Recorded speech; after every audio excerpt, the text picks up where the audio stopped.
আসসালামু আলাইকুম। আমার আজকের রেসিপি কচু শাকের ঘন্ট। অনেক জেলায় অনেকভাবেই কচু শাকের ঘন্ট করা হয়। তবে আমরা উত্তরবঙ্গের মানুষেরা যেভাবে কচুর ঘন্ট রান্না করি, সেই রেসিপি নিয়ে আজকে আপনাদের সামনে হাজির হয়েছি।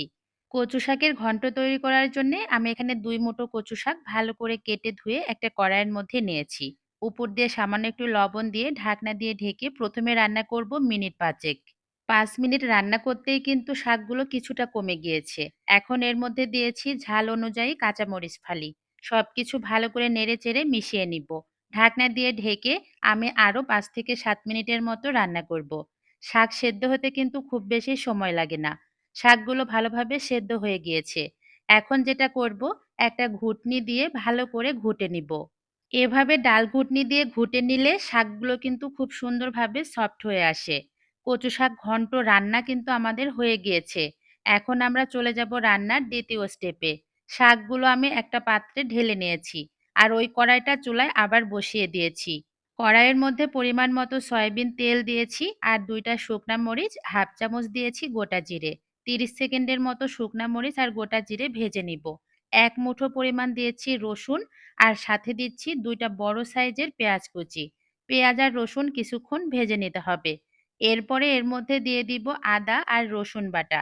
সামান্য পানি মিশিয়ে নিয়েছি যাতে করে মসলা কষাতে আমার সুবিধা হয়।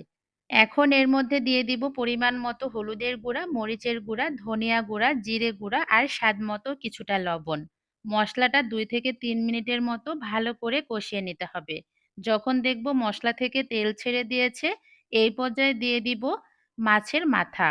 আমি কিন্তু কচু শাকের ঘন্টটা পাঙ্গাস মাছের মাথা দিয়ে করছি। তবে আপনারা যদি পাঙ্গাস মাছ খেতে পছন্দ না করেন, সেক্ষেত্রে অন্য যেকোনো মাছ দিয়ে একই পদ্ধতিতে কচুর ঘন্টটা রান্না করতে পারবেন। মসলার সাথে মাছের মাথা ভালো করে কষিয়ে নিয়েছি। এখন আমি আগে থেকেই সেদ্ধ করে ম্যাশ করে রাখা কচুর শাকগুলো দিয়েছি। এখন কিন্তু আমাদের আর কোনো কাজ নেই।